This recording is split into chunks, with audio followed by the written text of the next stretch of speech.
Hello students, एक बार फिर स्वागत है आप सभी का आपके अपने YouTube channel smart study classes पर। तो स्टूडेंट, आप सभी को पता है कि फिजिकल केमिस्ट्री में आपको सॉलिड स्टेट वाला जो लेसन है वो ज़्यादा कंप्लीट करा चुका हूँ। उसके एक या दो टॉपिक्स और रह गए हैं, उसको मैं करा दूंगा, टेंशन मत लो। क्योंकि उस चैप्टर को पढ़ाते पढ़ाते मैं भी बोर हो गया था और आप सभी भी बोर हो गए थे, क्योंकि बहुत टाइम से वो चैप्टर चल रहा था। तो स्टूडेंट, आज से हम सॉल्यूशन वाला जो चैप्टर है वो स्टार्ट करने वाले हैं। और देखो, हमारा टारगेट है अभी स्टूडेंट 17 सितंबर है, तो इस महीने का टारगेट है स्टूडेंट कि आपके 4 लेसन फिजिकल केमिस्ट्री में कंप्लीट होने चाहिए। तो मेरा टारगेट रहेगा कि 4 लेसन जो हैं, इसके बाद आपका इलेक्ट्रोकेमिस्ट्री, उसके बाद केमिकल काइनेटिक्स तक आपका जो सिलेबस है वो कंप्लीट हो जाना चाहिए। न्यूमेरिकल की जो सीरीज चल रही है उसमें आपको न्यूमेरिकल्स इन चारों चैप्टर के करा दिए जाएंगे, टेंशन मत लेना। बस हमारे पास टेस्ट रखो यार, आपका पूरा सिलेबस बहुत अच्छे से कराया जाएगा। आप खुद नहीं सोच सकते हो कितना अच्छे से कराने वाले हैं, ठीक है। तो देखो, सॉल्यूशन वाले चैप्टर में कुछ पॉइंट्स मैंने यहाँ पर लिखे हुए हैं, इन्हीं को डिस्कस करेंगे। इसके बाद भी बहुत सारे टॉपिक्स हैं जो मैं डिस्कस करने वाला हूँ। और अब जो वीडियोस मिलेंगी वो थोड़ी सी बड़ी होंगी, ठीक है। इसलिए आप वीडियो को पूरा देखोगे तभी आपको बड़ी बड़ी वीडियोस प्रोवाइड करूंगा। तो डिपेंड करता है आपके ऊपर कि आप वीडियोस को कितना देखते हो। तो पूरा देखना अगर आपको चाहिए बड़ी बड़ी वीडियोस तो, ठीक है। तो सबसे पहले बात करते हैं कि आखिर सॉल्यूशन या विलयन कहते किसे हैं। तो देखो, 2 या फिर 2 से ज़्यादा पदार्थ हो सकते हैं। अगर हमने उनको आपस में मिला दिया, मिलाने पर अगर मिश्रण जो बन रहा है अगर वो समांग है, जिसके हम आर पार देख सकते हैं, तो उसको हम कहते हैं सॉल्यूशन। तो 2 या 2 से अधिक, 2 हो सकते हैं या फिर 2 से ज़्यादा हो सकते हैं, लेकिन 2 से कम नहीं हो सकते, क्योंकि विलयन के लिए कम से कम 2 घटक होते हैं। 2 चीज़ें होती हैं, एक तो विलय होता है, दूसरा विलायक होता है, ठीक है। तो 2 पदार्थ हो सकते हैं, 2 से ज़्यादा भी हो सकते हैं। 2 या 2 से अधिक पदार्थों के समांगी होमोलोगस मिक्सचर को हम विलयन कहते हैं, ठीक है। तो यहाँ पर हम यही डेफिनेशन में लिखेंगे, 2 या 2 से अधिक पदार्थों के 2 या 2 से अधिक पदार्थों के समांगी मिश्रण को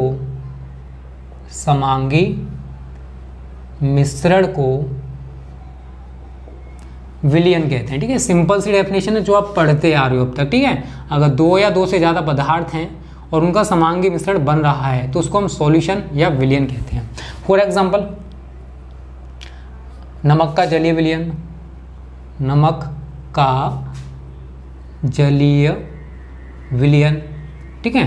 अगर आप नमक को जल में घोलते हो तो क्या होता है कि जो विलयन बनता है हम उसके आर पार देख सकते हैं। तो समांगी मिक्सचर होता है, समांगी मिक्सचर है जिसके हम आर पर देख पा रहे हैं। तो ऐसा विलयन, या कह सकते हो 2 या 2 से ज़्यादा पदार्थ हैं, उनको आपस में मिलाने पर अगर समांगी मिश्रण बन रहा है तो उसको हम सॉल्यूशन कहते हैं। फॉर एग्जांपल, नमक का जलीय विलयन हो सकता है, ग्लूकोज का जलीय विलयन हो सकता है, चीनी का जलीय विलयन हो सकता है, ठीक है। तो जो पदार्थ हम ले रहे हैं वो वाटर में सॉल्युबल होना चाहिए या फिर विलायक में सॉल्युबल होना चाहिए, ठीक है। उसके बाद बात करते हैं कि विलयन के कितने कंपोनेंट्स होते हैं। जो विलयन बन रहा है वो कितने घटकों से मिलकर बन रहा है। तो विलयन के मुख्यतः 2 घटक होते हैं। कौन कौन से? एक तो होता है आपका विलेय, क्या होता है विलेय, और दूसरा होता है स्टूडेंट आपका विलायक। क्या होता है? एक होता है विलेय सॉल्युबल, दूसरा होता है विलायक सॉल्वेंट, ठीक है। अब डेफिनेशन की बात करें, विलेय और विलायक किसे कहते हैं, ठीक है। तो देखो, बहुत सिंपल डेफिनेशन है, आपको रटना नहीं है, आपको केवल समझना है, ठीक है। क्या करना है? केवल समझना है, ठीक है ना।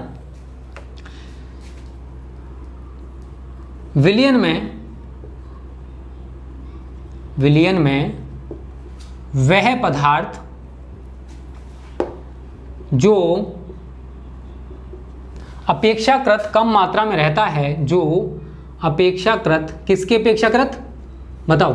विलायक की, ठीक है ना। दोनों के साथ कंपेरिजन किया जा रहा है। तो विलयन में वह पदार्थ जो अपेक्षाकृत कम से मतलब है कम मात्रा में रहता है, विलेय कहलाता है, ठीक है। सिंपल सी डेफिनेशन है विलेय।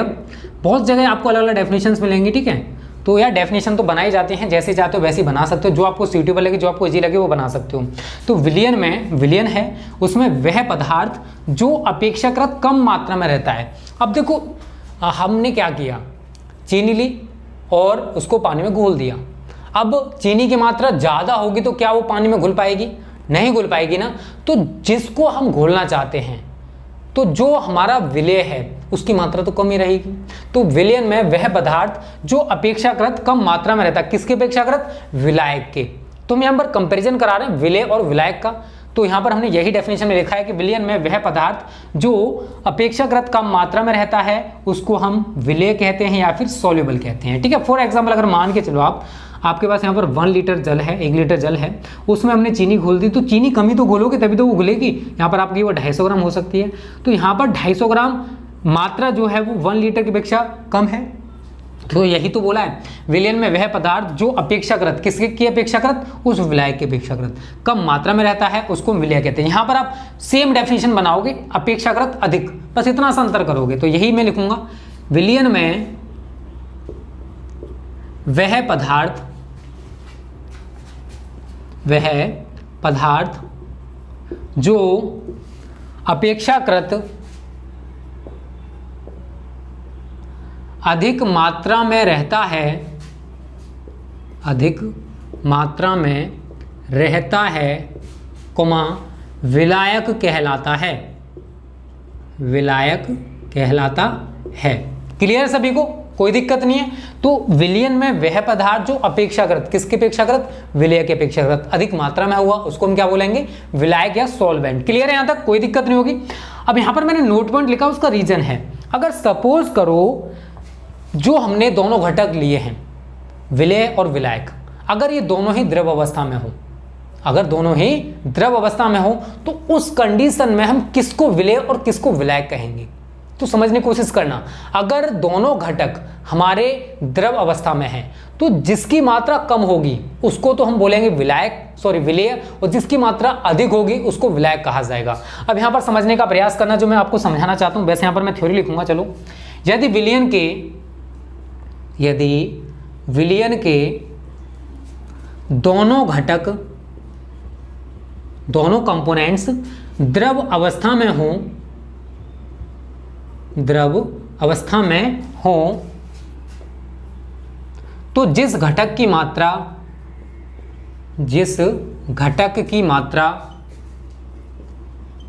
कम होगी उसे विलय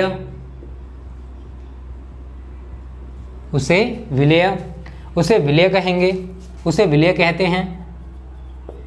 तथा जिस घटक की मात्रा, राइटिंग थोड़ी टेढ़ी मेढ़ी हो जाए समझ लेना, ठीक है, थोड़ा फास्ट लिख रहा हूं। तथा जिस घटक की मात्रा अधिक होगी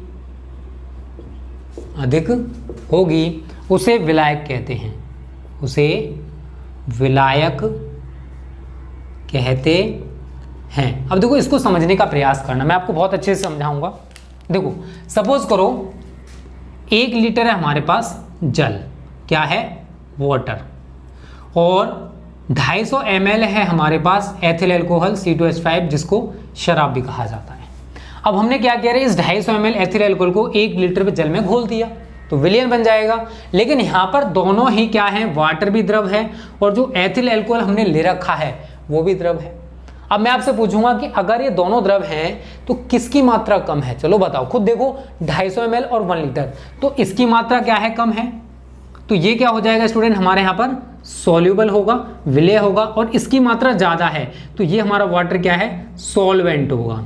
बट इसका मैं अपोजिट कर दूं, अब मैं कहूँगा आपसे कि 1 लीटर हमारे पास एथिल अल्कोहल है, मतलब शराब है, और 250 ml हमारे पास वाटर है, H2O है। तो अब कौन विलय और कौन विलायक होगा, किसकी मात्रा कम है। आप सभी को दिखाई दे रहा है कि जल की मात्रा कम है, तो जल हमारे यहाँ पर अब सॉल्यूबल होगा।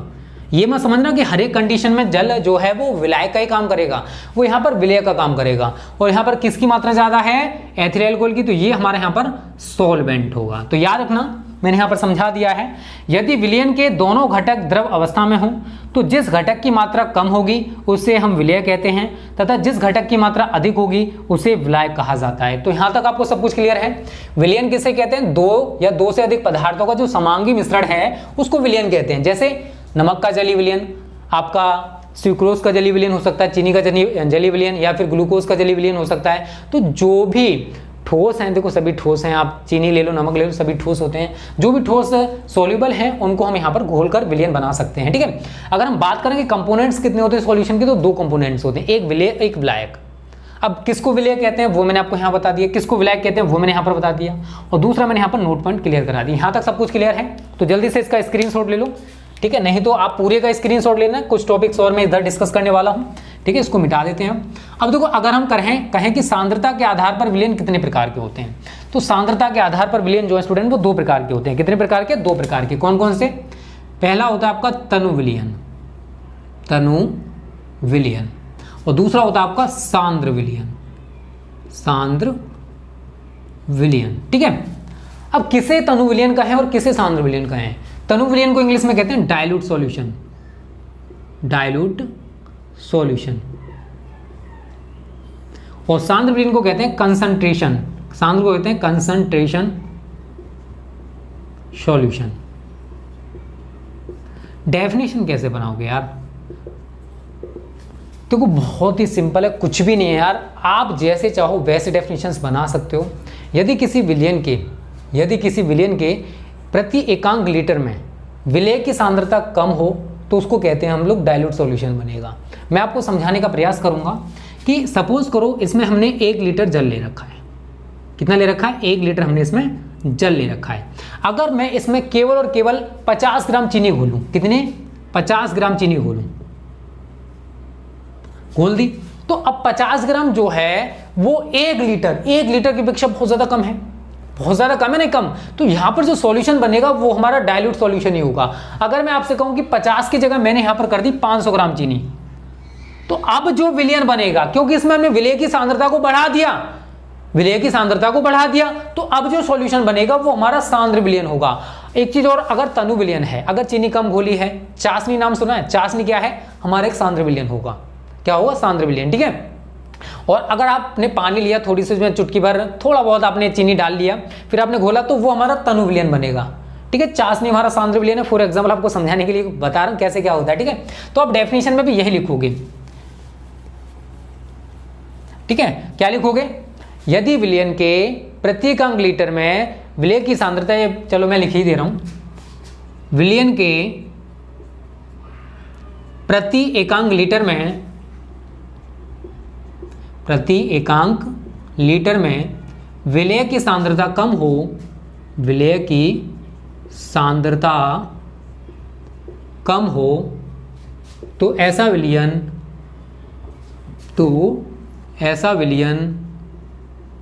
तनु विलयन कहलाता है। क्लियर है ना? समझ में आ गया? कोई दिक्कत तो नहीं है? दिक्कत हो कमेंट कर देना, डिसलाइक मत करना। ठीक है, और अगर मैं कहूं कि अगर विलयन के प्रति एकांक लीटर में विलय की सांद्रता कम की जगह आपको केवल और केवल अधिक करना है। देखो सिमिलरिटी बता रहा हूं कैसे आप तैयारी कर सकते हो, क्योंकि आपको स्मार्ट तरीके से पढ़ना है यार। एक डेफिनेशन तैयार करो, दोनों तैयारी हो, कितनी अच्छी बात है ना। वही मैंने आपको यहां पर कराया है, तो रटना नहीं, समझना है। दिस इज अ केमिस्ट्री, बहुत ईजी यार। ठीक है, क्लियर सभी को?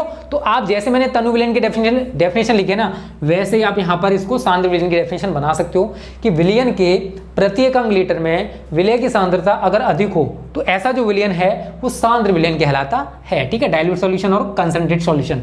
देखो इन फ्यूचर आप क्या पढ़ोगे? देखो आपने नाम सुने हो तनु HCl, तो आप देखो इंटर में अगर लेबोरेटरी है आपके में तो अच्छी बात है, बट अभी इस टाइम कोरोना वायरस तो कहाँ आपकी लैब खुल रही होंगी, तो इसको देखो इन फ्यूचर आप क्या पढ़ोगे पता है? DILHCl, मतलब डाइल्यूट HCl, शॉर्ट फॉर्म लिखी होती है बोतल। अगर आप लेबोरेटरी में जाओगे तो इस तरीके से लिखा होगा, तो आपको पहचान जाना है कि ये हमारा तनु HCl है। ठीक है, डाइल्यूट HCl।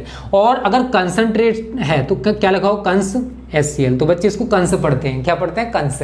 बट एक पूरा होता है कंसंट्रेशन HCl, मतलब सांद्र HCl है। तो जो अम्ल है वो भी 2 प्रकार के होते हैं, तनु और सांद्र। क्लियर है ना? यहाँ तक समझ में आ रहा है ना सब कुछ? कोई दिक्कत नहीं होगी। अब देखो बात करते हैं अवयवों की जो भौतिक अवस्था होती है। घटक जो हैं ठोस, द्रव, गैस, तीनों अवस्थाओं में हो सकते हैं। तो अवयवों की भौतिक अवस्थाओं के आधार पर विलयन जो है वो 9 प्रकार के होते हैं। कितने प्रकार के होते हैं? 9। तो पहले इतने का स्क्रीनशॉट ले लो, क्योंकि मैं वो चीज डिटेल में बताने वाला हूँ। ठीक है ना, वहां से आपको बहुत कुछ समझाऊंगा।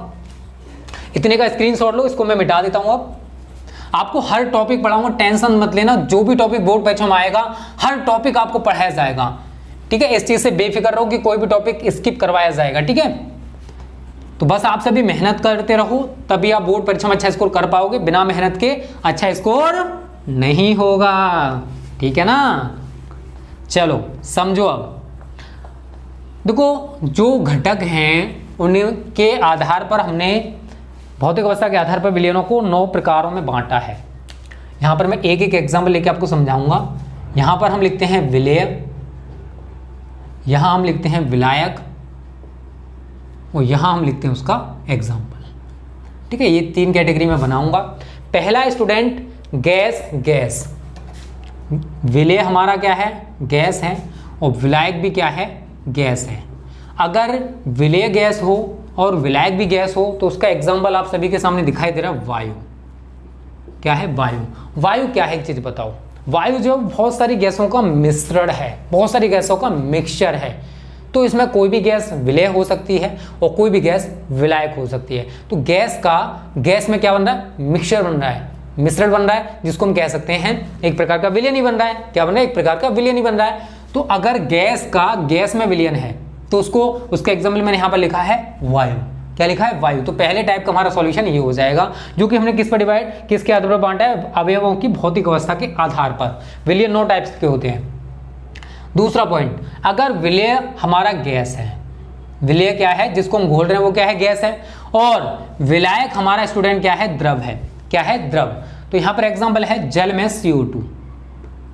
जल में CO2। देखो जो भी गैसेस, कोई भी गैस ले सकते हो, मैंने यहां पर CO2 गैस लिए, कोई भी गैस जो कि जल में घुल सकती है, क्योंकि जल हमारा क्या है? द्रव है। और जो गैस ले रहे हैं, CO2 ले ली, CO2 क्या है? गैस है। तो गैस को हमने जल में घोला है, तो यहां पर गैस का द्रव में विलयन बनेगा। ठीक है? गैस का द्रव में विलयन बनेगा।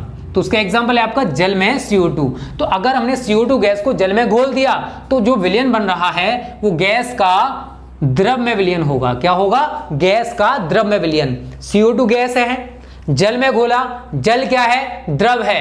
तो गैस का द्रव में विलयन बना। ठीक है? जिसको हमने भौतिक अवस्था के आधार पर बांटा है। तीसरा पॉइंट है स्टूडेंट, यहां पर हमने ले लिया गैस और यहां पर हमने ले लिया ठोस। क्या ले लिया? ठोस। तो Pb में H2, Pb में H2, इसका मतलब जानते हो? लेड, पारा। लेड है, पारा जानते हो सभी, ठीक है ना? लेड, सॉरी सीसा, सॉरी, ठीक है ना? सीसा बोला जाता है इसको। तो अगर H2 की हमारी गैस है, ये क्या है? गैस है, और ये क्या हमारा? ठोस है। तो अब समझने का प्रयास करना, विलायक हमारा क्या है? ठोस है। विलायक क्या है हमारा? ठोस। सीसा क्या है? ठोस होता है। लेकिन जो गैस है H2 क्या है? हमारी गैस है। तो इस गैस को लेड में घोला जा रहा है, इस गैस को लेड में घोला जा रहा है। तो जो विलयन बनेगा हमारा वो क्या बनेगा? गैस का ठोस में विलयन। क्या बनेगा? गैस का ठोस में विलयन, क्योंकि हम गैस को ठोस में घोल रहे हैं। ठोस को गैस में घोलेंगे तो अलग टाइप का विलयन बनेगा, याद रखना। तो गैस को जब ठोस में घोला जाता है तो गैस का ठोस में विलयन बन जाता है। एग्जांपल हमने ले रखा है लेड का, लेड में H2, मतलब H2 गैस को लेड में घोला गया, शीशे में घोला गया है। क्लियर सभी को? कोई दिक्कत नहीं है ना? चौथा टाइप, गैस के तीनों फॉर्मेट कंप्लीट। अब बात करेंगे द्रव की। द्रव का पहला है द्रव का गैस में, ठीक है? द्रव का गैस में। तो एग्जांपल इसका वायु में नमी, वायु में नमी। अब समझो वायु में नमी, अब समझने का प्रयास करना। अब देखो विलेय क्या है हमारे यहां पर? द्रव है। विलेय क्या है? द्रव। तो वायु में नमी। अब देखो नमी और वायु, नमी की जो फॉर्मेट है स्टूडेंट वो क्या होती है? द्रव होती है। आप सभी जानते हो नमी कैसी अवस्था में पाई जाती है? द्रव अवस्था में। नमी क्या होती है? द्रवी तो होती है, द्रव का एक टाइप मान लो। तो नमी हमारी द्रव है, लेकिन वायु क्या है स्टूडेंट? हमारी गैस है।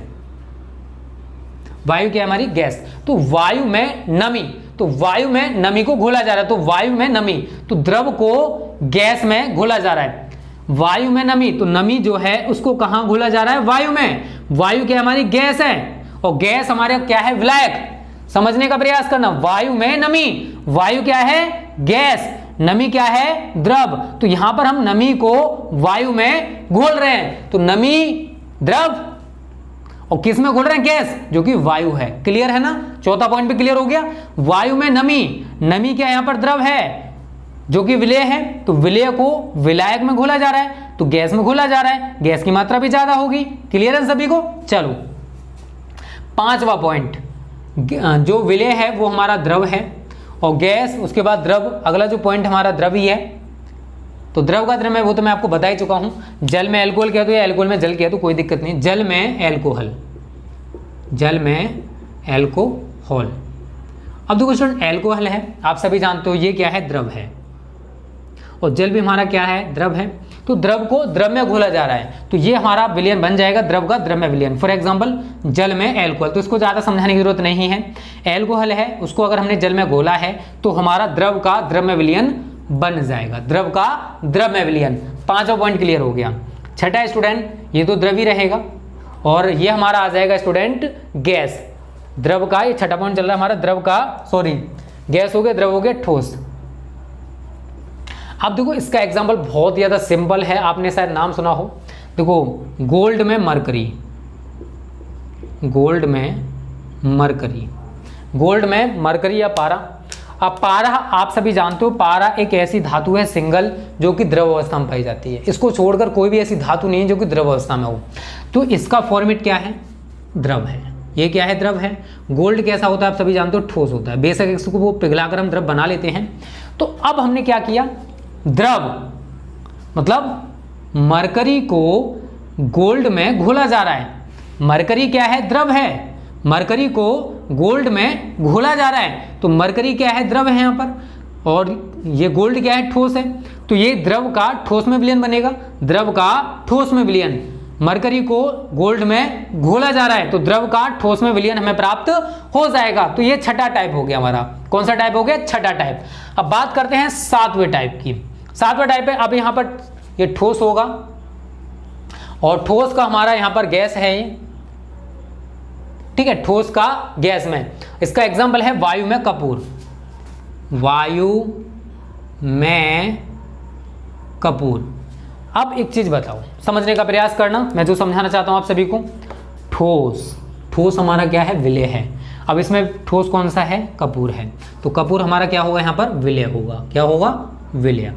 और वायु स्टूडेंट हमारी क्या है? यहां पर गैस है, आप सभी जानते हो। तो जब हम कपूर को गर्म करते हैं, कपूर को गर्म करने पर ऊर्ध्वपातज पदार्थ गैस में परिवर्तित हो जाता है। लेकिन अगर हम कपूर को गर्म किया, बेशक अब गर्म करने पर ये गैस अवस्था में परिवर्तित हो रहा है, लेकिन शुरुआत में तो ठोस है ना। शुरुआत में क्या है? ये ठोस है। तो अब हमने ठोस को गैस में घोल रहे हैं, ठोस को गैस में घोल रहे हैं। तो ठोस हमारा क्या है? कपूर है, जो कि विलय होगा। इस विलय को विलायक में घोला जा रहा है। तो विलायक हमारी क्या है? यहाँ पर गैस है। विलायक हमारी यहाँ पर क्या है? गैस। तो कपूर को गैस में घोल रहे हैं तो कपूर का वायु में विलयन बन जाएगा। कपूर का वायु में विलयन हमें प्राप्त हो जाएगा। तो यहां पर हमें कौन सा विलयन मिला? ठोस का गैस में विलयन। कौन सा मिला? ठोस का गैस में विलयन। ठोस क्या था? कपूर। कपूर को हमने गैस में घोल दिया तो हमें विलयन प्राप्त हो जाएगा। कौन सा प्राप्त होगा? ठोस का गैस में विलयन। क्लियर है ना? कोई दिक्कत तो नहीं है? दिक्कत तो कमेंट करके बता देना। आठवां पॉइंट है ठोस का द्रव। इसको तो शायद आप सभी ने, मैं एग्जाम्पल भी आपका सी का दिखाया था, नमक का जलीय विलयन। नमक का जलीय विलयन। अब समझने का प्रयास करना। नमक क्या है? नमक क्या है? NaCl क्या है? ठोस। इसको किस में घोल रहे हैं? द्रव में, H2O में। तो हमें कौन सा विलयन प्राप्त होगा? ठोस का द्रव में विलयन। क्योंकि ठोस जो है नमक को जल में घोला जा रहा है तो हमें ठोस का द्रव में विलयन प्राप्त हो जाएगा। एग्जाम्पल भी हमने यहां लिखा है, नमक का जलीय विलयन। समझ में आ गया? ये भी समझ में आ रहा है ना? कैसे हमने ठोस को द्रव में घोला। ठोस हमारा क्या है? नमक है। नमक को हमने किस में घोल दिया? जल में, और हमें नमक का जलीय विलयन प्राप्त हो जाएगा। ठीक है, ये 8 पॉइंट क्लियर हो चुके हैं। 9वां पॉइंट पे चलो नीचे ही देख लो, यहीं पे दिखाई दे रहा होगा आप सभी को। वैसे ही बोलूंगा, अगर दिखाई नहीं दे रहा हो फिर भी समझ जाना। ठोस का ठोस में विलयन। ठोस का ठोस में विलयन। अब देखो ठोस का ठोस में विलयन कैसे बनाओगे? कॉपर में जिंक, ठीक है, कॉपर में जिंक। पीतल नाम सुना है? अब देखो कॉपर हमने गर्म किया, गर्म करने पर ये द्रव अवस्था में परिवर्तित हो जाएगा। जिंक को हमने गर्म किया, ये भी हमारा द्रव अवस्था में परिवर्तित हो गया। अब दोनों को आपस में मिला देंगे तो जो विलयन बनेगा वो ठोस का ठोस में विलयन कहलाएगा। क्योंकि इसकी वास्तविक अवस्था क्या थी? ठोस अवस्था है, तो हमने ठोस का ठोस में विलयन प्राप्त कर लिया। और कॉपर में जिंक आप सभी जानते हो, पीतल मिश्र धातु, जो कि कॉपर और जिंक को आपस में मिलाकर बनाई जाती है। ठीक है, तो ये हमारी क्या है? एक मिश्र धातु है, ठीक है, जो कि मिक्सचर करके बनाई जा रही है। तो सुनिए 9 प्रकार के विलयन हैं जो कि अवयवों की भौतिक अवस्था के आधार पर हमने आपको बता दिए। और उम्मीद करता हूं आपको ये क्लियर भी हो गए होंगे, कैसे गैस का गैस में विलयन बना, कैसे गैस का द्रव में विलयन बना। ये सारी चीजें हमने बहुत अच्छे से क्लियर करा दी हैं। और अगर आपको सब कुछ क्लियर हो गया हो तो जल्दी से इसका स्क्रीनशॉट ले लो। ठीक है, समझ में आ गया ना सब कुछ? अब इसका स्क्रीनशॉट ले लिया होगा। चलो अब बात करते हैं स्टूडेंट, अगला पॉइंट हमारा हेनरी का नियम। इंपॉर्टेंट है, पूछा जाता है। ठीक है, इतना पहले मिटा देते हैं हम लोग। और समझ में आ गया हो तो स्क्रीनशॉट ले लिया होगा और वीडियो को लाइक भी कर दिया होगा। जिन्होंने लाइक नहीं किया है, यार कंजूसी क्यों करते हो यार? इतनी मेहनत करते हैं आप सभी के साथ, लाइक करने में कंजूसी कर जाते हो। अगर हमने पढ़ाने में कंजूसी कर दी ना तो आपका नुकसान हो जाएगा, ठीक है। लाइक कर दिया करो। देखो हेनरी का नियम भी स्टूडेंट पूछा जाता है और हेनरी के नियम की सीमाएं भी पूछी जाती हैं, तो मैं आपको दोनों चीज़ बताऊंगा, हेनरी का नियम भी बताऊंगा और हेनरी की नियम की जो सीमाएं हैं, कौन कौन सी लिमिटेशंस हैं, वो भी आपको बताने वाला हूँ, ठीक है। और इससे अगली जो वीडियो आएगी उसमें आपको सांद्रता से रिलेटेड सारे टॉपिक्स क्लियर कराऊंगा। सांद्रता 3 प्रकार की होती है, वो सारे टॉपिक्स होंगे, ठीक है ना। तो वीडियोस अब आपको बड़ी बड़ी मिला करेंगे थोड़ी सी, अब ज़्यादा बड़ी कर दूंगा फिर भी अब वीडियोस को पूरा नहीं देखोगे, फिर बोरियत फील होगी, ठीक है। तो लिमिट की बड़ी होंगी, क्योंकि मेरा टारगेट है कम से कम 3 चैप्टर इस मंथ में कंप्लीट हो जाए, तो थोड़ा सा सिलेबस हमारा बहुत आगे हो जाएगा, ठीक है। क्योंकि हमारा पी ब्लॉक खत्म है, इधर हमारा डी एफ ब्लॉक चलना स्टार्ट हो गया। चलो अब समझो हेनरी का नियम, हेडिंग डालो हेनरी का नियम, इंग्लिश में कहते हैं हेनरीज लॉ, हेनरीज लॉ। तो लिखो इस नियम के अनुसार, इस नियम के अनुसार कोमा इन्वर्टेड कोमा, स्थिर ताप पर, स्थिर ताप पर किसी गैस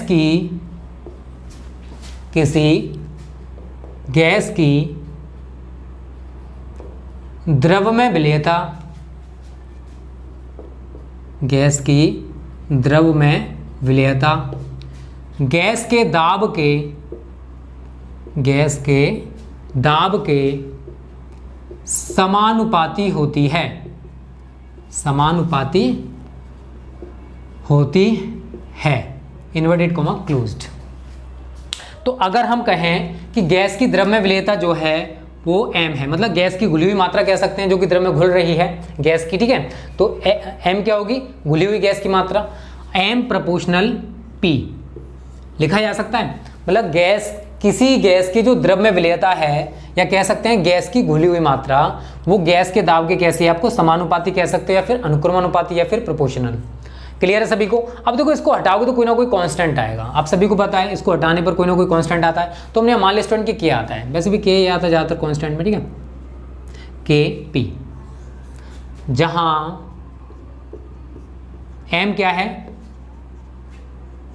घुली हुई गैस की मात्रा, के क्या है, समानुपाती स्थिरांक, समानुपाती स्थिरांक, और P क्या आप सभी जानते हो, P आपको मैंने क्या बोला है, देखो गैस का दाब, क्या बोला है, गैस का दाब, तो यहां पे लिख दोगे P बराबर गैस का दाब। तो क्लियर है। देखो यहां पर हमने क्या निष्कर्ष निकाला, अगर हमने टेम्परेचर को कांस्टेंट कर दिया, स्थिर ताप है, स्थिर ताप पर जो गैस की द्रव में विलेयता होगी, मतलब किसी गैस को हम द्रव में घुलना चाहते हैं, तो गैस की जो द्रव में विलेयता है, मतलब गैस जो है कितना द्रव में घुल सकती है, वो डिपेंड करेगा गैस के दाब पर, गैस के दाब के समानुपाती होता है। मतलब गैस का दाब जितना ज़्यादा होगा, जो गैस है वो उतनी ज़्यादा घुलेगी। अगर प्रेशर कम है तो गैस की जो द्रव में विलेयता वो भी कम हो जाएगी, क्योंकि दोनों एक दूसरे के, आप सभी को दिखाई दे रहा है, प्रोपोर्शनल हैं। तो अगर गैस का दाब ज़्यादा है तो गैस की द्रव में विलेयता भी कैसी होगी, बढ़ जाएगी, और गैस का दाब कम है तो गैस की द्रव में विलेयता भी कम हो जाएगी। और जब हम इसको हटाएंगे तो कोई ना कोई कांस्टेंट आएगा, तो यहाँ पर क्या आ गया के, जिसका नाम हमने दिया है समानुपाती स्थिरांक। तो ये तो है हमारा हेनरी का नियम। अब जानते हैं हेनरी के नियम की सीमाएं, तो यहाँ लिख लो अगली हेडिंग, हेनरी के नियम की सीमाएं, इंग्लिश में लिख लो limitations of Henry's law, Henry's law, ठीक है। अब देखो हेनरी के क्या नियम की क्या क्या सीमाएं हैं वो मैं आपको बताने वाला हूँ, बहुत ही ईजी है। देखो ये टॉपिक बहुत ज़्यादा इंपॉर्टेंट है, पूछा जाता है, ठीक है ना। तो पहली जो सीमा स्टूडेंट वो है, ये है कि दाब अधिक नहीं होना चाहिए, दाब अधिक ना हो। अगर हमने दाब को बहुत ज़्यादा कर दिया, अगर हम गैस को द्रव में पूरी तरह से घोलना चाहते तो हमने क्या किया, प्रेशर को बहुत ज़्यादा बढ़ा दिया, तो उस कंडीशन में हेनरी का नियम लागू नहीं होगा। याद रखना इस चीज़ को, हेनरी का नियम दाब ज़्यादा नहीं होना चाहिए, दाब अधिक नहीं होना चाहिए, एक लिमिट का होना चाहिए। तो दाब अधिक ना हो, ये पहली हमारी लिमिट हो जाएगी, ठीक है, हेनरी के नियम की। दूसरी लिमिट है ताप जो है वो बहुत कम ना हो, ताप बहुत कम ना हो, ठीक है। ऐसा नहीं होना चाहिए कि टेम्परेचर हमने बहुत ज़्यादा मिनिमम कर दिया, तो उस कंडीशन में भी हेनरी का नियम लागू नहीं होगा। तो पहली कंडीशन क्या है कि दाब अधिक नहीं होना चाहिए। दूसरी कंडीशन क्या है कि ताप, जो टेम्परेचर स्थिर हम बोल रहे हैं ना, वो टेम्परेचर ये नहीं कि बहुत ज़्यादा मिनिमम है उस पर हमने कांस्टेंट कर दिया, नहीं, टेम्परेचर भी एक लेवल का होना चाहिए, उसकी भी वैल्यू फिक्स होनी चाहिए, ये नहीं कि बहुत ज़्यादा मिनिमम हो और ना बहुत ज़्यादा हाई होना चाहिए, ठीक है। तो इस ताप जो बहुत ज़्यादा कम नहीं होना चाहिए। तीसरा पॉइंट है गैस विलायक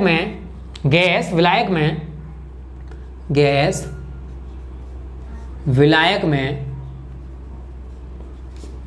बहुत कम, जो गैस हमने ले रखी है वो विलायक में बहुत कम विलेय हो, ठीक है। गैस विलायक में बहुत कम विलेय हो। अब देखो, जो गैस स्टूडेंट हमने ले रखी है वो विलायक में बहुत कम विलेय होनी चाहिए, उसी कंडीशन में हमारा हेनरी का नियम लागू होगा। ऐसा नहीं है कि हमने जो गैस ले रखी है वो विलायक में बहुत ज़्यादा घुलनशील है, बहुत ज़्यादा विलेय हो रही है, तो उस कंडीशन में भी हेनरीज लॉ लागू नहीं होने वाला। चौथी जो अवस्था है स्टूडेंट वो ये है, गैस की जो आणविक अवस्था है, जो मॉलिक्यूलर स्टेट है, गैस की आणविक अवस्था वो ठोस अवस्था और द्रव अवस्था में, द्रव अवस्था व गैस अवस्था दोनों अवस्था में समान होनी चाहिए। तो यहां लिखोगे द्रव व गैस अवस्थाओं में समान हो।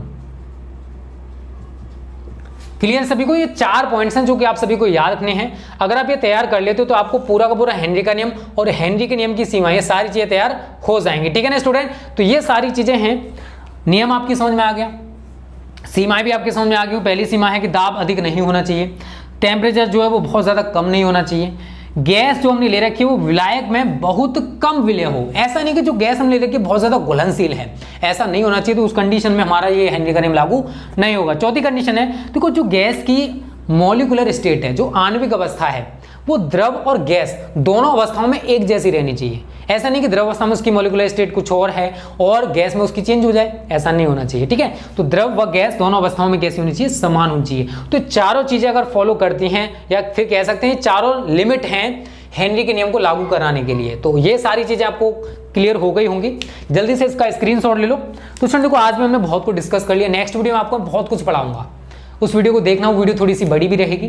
अब तो आपको बड़ी बड़ी वीडियोस मिलेंगी। मेरा टारगेट इस मंथ में कम से 4 लेसन आपके कंप्लीट हो जाएं, जिससे आपको लगेगा कि हाँ, हमारा केमिस्ट्री का जो कोर्स है बहुत अच्छा हो चुका है। तो वीडियोस को लाइक किया करो यार, और दोस्तों के साथ शेयर करना मत भूला करो, क्योंकि क्वालिटी एजुकेशन यार हर जगह मिलनी चाहिए, हर स्टूडेंट को मिलनी चाहिए, ठीक है। तो वीडियो को लाइक करना, ज़्यादा से शेयर करना होगा स्टूडेंट्स। थैंक यू, जय हिंद, जय भारत।